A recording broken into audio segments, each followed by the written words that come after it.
안녕하십니까. 전북권 뉴스입니다. 새만금 인전 지역에 추진되어 온 대규모 축사 조성 사업이 최종 무산됐습니다. 3년간 이어져온 법정 공방이 마무리된 건데요. 새만금 수질 오염 등 환경 훼손을 우려한 부안군의 노력이 있어 가능했습니다. 이몽진 기자입니다.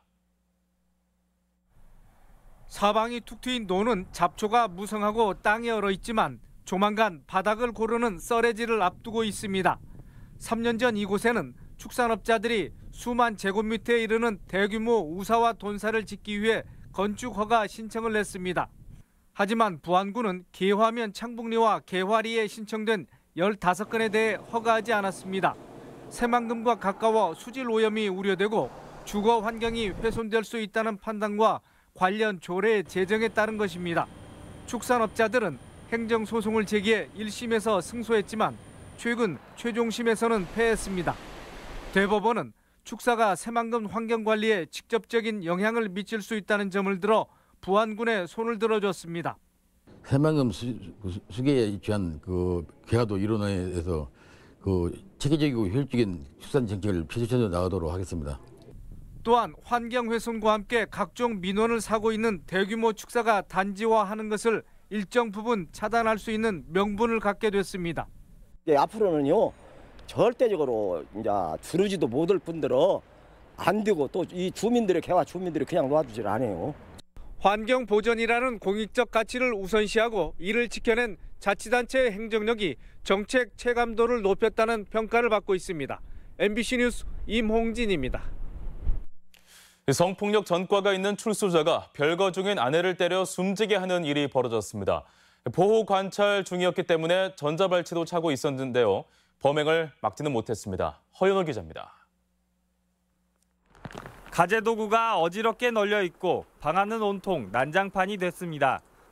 50대 남편이 어젯밤 11시쯤 이혼 소송 등으로 갈등을 빚던 60대 아내를 잔인하게 살해한 겁니다.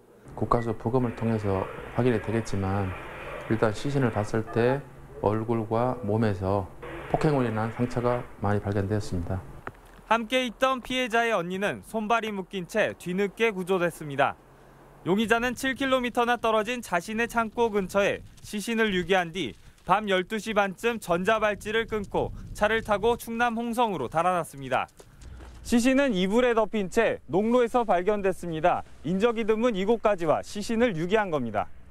성폭력 전과로 수감됐다가 1년 전 출소한 용의자는 전자발찌를 차고 있었지만 밤 12시 이전에는 활동에 제약이 없었습니다.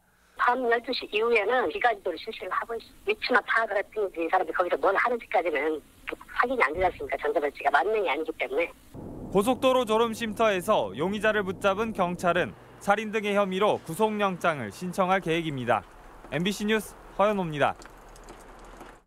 꽃샘 추위와 강한 바람으로 농작물과 시설물 관리에 주의가 요망됩니다. 농촌진흥청은 최근 밤 기온이 영하를 밑도는 추운 날씨가 이어지고 서해안에는 강풍주의보도 내려졌다며 노지 작물과 시설 작물이 냉해를 입지 않도록 보온에 각별한 주의를 당부했습니다. 특히 일찍 꽃이 핀 과일 나무에는 미세 살수 장치로 물을 뿌리거나 방상팬으로 과수원 내 차가운 공기를 순환시키고 인삼밭은 차광막을 내리는 한편 방풍 울타리를 설치할 것을 권고했습니다. 축구 종합센터 장수 유치 요구가 이어지고 있습니다. 전라북도 의회는 최근 임시회에서 대한축구협회가 추진하는 축구 종합센터는 교통의 요충지이자 영호남의 경계인 장수군이 최적지라며 유치 건의안을 만장일치로 채택했습니다. 민주당 전북도당도 축구 종합센터는 국가 균형 발전은 물론 전북경제 도약을 위해 시급하다며 유치 촉구 논평을 냈습니다. 전주 실내체육관이 45년 만에 국제규격 경기장으로 신축될 전망입니다. 전주시는 실내체육관 신축 사업이 전북도 지방재정계획심의위원회를 통과함에 따라 월드컵 경기장 부근 2만여 제곱미터 부지에 국비 등 522억 원을 들여 5,000석 규모로 신축할 계획입니다. 전주 KCC의 홈 구장이기도 한 현 체육관은 안전등급 C 등급을 받았습니다. 전북권 뉴스였습니다.